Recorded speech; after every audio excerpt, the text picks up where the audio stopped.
Imagine this. It's not a movie or a video game. It's a realistic scenario with a single question. Could China invade Japan today? We're not talking about diplomacy or speeches. We're talking about ships, aircraft, missiles, soldiers, and decisions made in minutes. Japan is an island. China is a continent. Between them, there is sea, sensors, radar, submarines, and alliances. And that distance changes everything. The question is not whether China has enough soldiers. It does. The real question is whether it can cross the sea, stay alive, and win before the world reacts. First, let's look at the players. China has the largest military in the world by number of personnel. It has hypersonic missiles, a massive fleet, fifth-generation aircraft, and an industrial base capable of producing weapons at huge scale. Japan, on the other hand, does not call its military an army. It calls it the Self-Defense Forces. But that name is misleading. Japan has one of the most advanced navies in the world, cutting-edge missile defense systems, quiet submarines, and an extremely well-trained air force. It is not a weak country. It is compact, technological, and structured for island defense. Now think about the first obstacle, the sea. China cannot walk to Japan. It has to cross hundreds of kilometers of water. Crossing the sea with an army is not just moving ships. It means moving fuel, ammunition, food, spare parts, medical units, helicopters, radar, air cover, and anti-submarine protection. Every ship leaving a Chinese port is visible to Japanese and U.S. satellites. Total surprise does not exist. Even if China tries to conceal the operation, moving an invasion fleet is like moving a floating city. The world sees it. To invade Japan, China would first need to neutralize Japan's response capability. That means striking air bases, ports, radar sites, and missile defense systems. Not with soldiers, but with missiles. Thousands of missiles in the opening hours. Not to conquer, but to blind. Without eyes, there is no defense. But Japan is not an easy target. It has Aegis systems, Patriot batteries, advanced radar, and dispersed forces. Even if many missiles hit, not all will. And every Japanese aircraft that manages to take off becomes a direct threat to troop transports at sea. Suppose China achieves a strong first strike and weakens Japanese air defenses. Now comes the most dangerous phase, the crossing. Amphibious transports loaded with troops moving slowly across open water. Helicopters, landing craft, assault ships. This is not a video game. These are large targets. Japanese submarines can sink ships without being seen. Aircraft can strike from distance.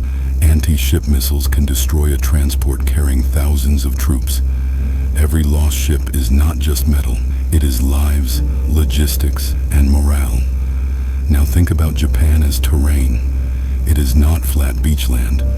It has rocky coasts, dense cities, mountains, tunnels, narrow roads.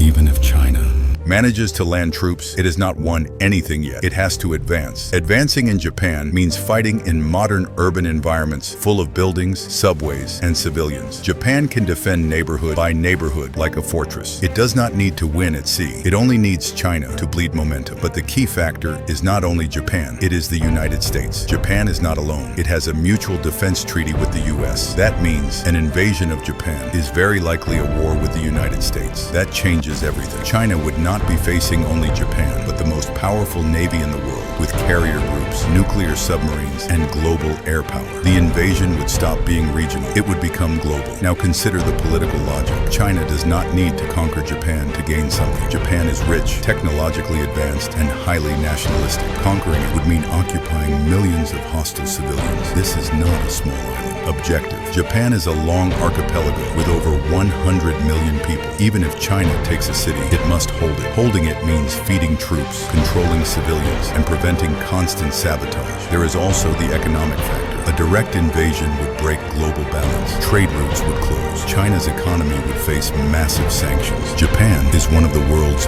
major economic centers. Destroying it also hurts China. It's like burning the building where you work because you hate your neighbor. Now think about the type of war. It would not be fast, not clean, not short. It would be naval, air, and urban warfare at the same time. China would have numerical advantage. Japan would have defensive advantage. The United States would have global strategic advantage. Every day without a clear Chinese victory is a day more actors enter the game. South Korea, Australia, possibly European powers, not out of affection, but out of precedent fear. If Japan can be invaded, who is next? So could China invade Japan? Technically, it could try. It has has ships, missiles, and troops. The real question is whether it could win. Winning is not landing. Winning is controlling the country without collapsing economically or triggering world war. That is where the answer starts to tilt. China could cause major damage. It could bombard, sink ships, seize coastal zones. But Japan is not an easy prize. It is a strategic trap. Every kilometer costs more than the last. Every lost ship is hard to replace quickly. Every day of war increases internal pressure inside China. Public tolerance for visible large losses matters. Power narratives weaken when defeats are seen. Japan also has something that cannot be bombed away: social cohesion. In an invasion scenario, Japan would not surrender easily. It is not a colonial holding. It is an island nation with strong identity. Civil resistance would be widespread. Every city becomes a logistics problem for the attacker. China would not only be fighting soldiers, it would be managing a hostile population for years. So the realistic scenario is this: a Chinese invasion of Japan would not be a quick conquest. It would be a long, costly, global war. China could strike first. Japan could resist. The United States would enter. Global trade would crash. The likely end state would not be a Chinese flag over Tokyo, but a poorer, more unstable world with massive economic damage, even beyond battlefield losses. The deeper question is not, can China invade Japan? It is, what would China gain if it did? Even if it gained territory temporarily, it would lose diplomatically across the world. Markets, partners, internal stability. An invasion of Japan is not just a military move. It is a slow, strategic self-damage scenario. Modern wars are not won only with soldiers. They are won with supply chains, allies, public opinion, and economic stability. Japan has allies. China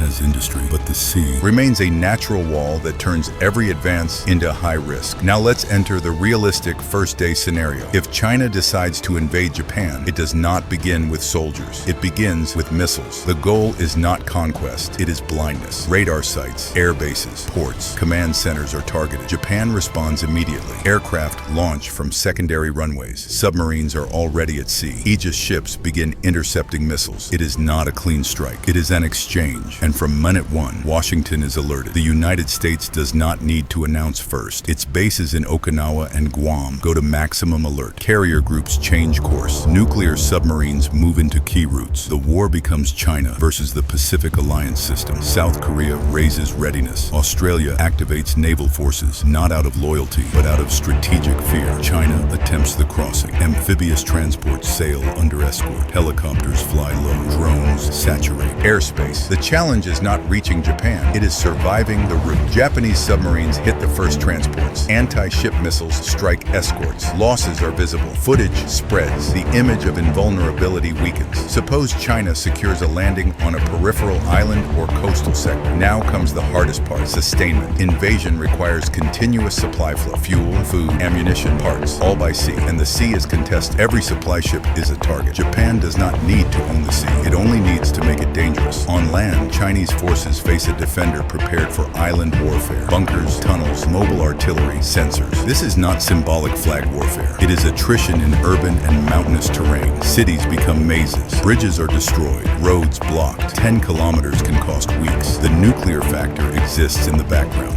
No major power wants nuclear escalation over Japan, but the risk shapes caution. The war stays conventional but large scale. Meanwhile, the global economy shakes. Japanese industry is critical in technology and manufacturing. Ports close. Factories stop. China faces heavy sanctions. Financial systems react. War is fought with markets as well as weapons. Inside China, public opinion becomes a factor over time. Initial unity can erode if losses mount. Inside Japan, invasion strengthens unity and resolve. National defense becomes personal. Resistance hardens. The most probable outcome is not total victory for China nor total defeat. It is a bloody stalemate. China cannot quickly conquer Japan. Japan cannot strike deep into China without massive escalation. The conflict becomes extended naval and air attrition around Japan. Over time, economic pressure weighs more than weapons. Attackers pay more per day than defenders. Historically, offense is costlier than defense in prolonged conflicts. So the realistic conclusion: China could inflict damage, seize limited zones, demonstrate force, but fully conquering Japan is extremely unlikely without triggering global war and severe self-inflicted economic damage. Japan could resist but not conquer China. The world intervenes before decisive victory emerges. Final answer: China could attempt an invasion. It could win battles, but it could not win the war without breaking global stability. No leader wants to be remembered for igniting a conflict that destabilized the planet over an objective surrounded by alliances. Final retention question. If invasion brings more loss than gain, is it truly a military option or mainly political pressure? Do you think the future will be decided more by armies or by economies?